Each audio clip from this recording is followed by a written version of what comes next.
মা, এ আমার বন্ধু রূপ। এই উত্তর, তুই যে বললি তোর মা মারা গেছে? আরে মা মারা গেছে বলেই তো বাবা আর একটা বিয়ে করেছে।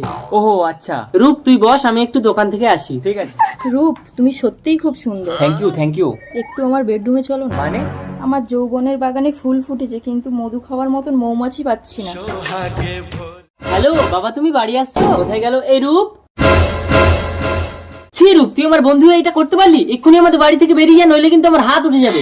উত্তর, তুমি কোনো কথা বলবে না মা, এই তুই বেরো। এর ফল কিন্তু ভালো হবে না। উত্তর, হ্যাঁ, তোমার যা ইচ্ছে করে নাও। বেরো আমাদের বাড়ি আরে থেকে। কি হয়েছে উত্তর? এই চুমকি, কি হয়েছে চুমকি? যাও তো।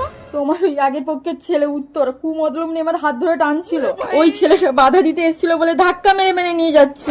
দুষ্ট গরুর থেকে শূন্য গোয়াল অনেক ভালো, ওকে আজ আমি মেরেই ফেলবো। বেরো, উত্তর! বাবা, আমার কথাটা শোনো। চুমকি, তোমার জন্য আমি আমার মা মরা ছেলেটাকে আদমারা করে মেরেছি। ছি! তুমি তোমার স্বামীকে মেরে দিলে? শুধু তোমার জন্য। স্যার দেখুন, আমি জানতাম এরা আমার বাবাকে মেরে ফেলবে। এই এ কাজ কে করেছে? স্যার আমি না, এই ইউ আর আন্ডার অ্যারেস্ট। জেলে যখন যেতে হবে দোষ করেই যাই। চল।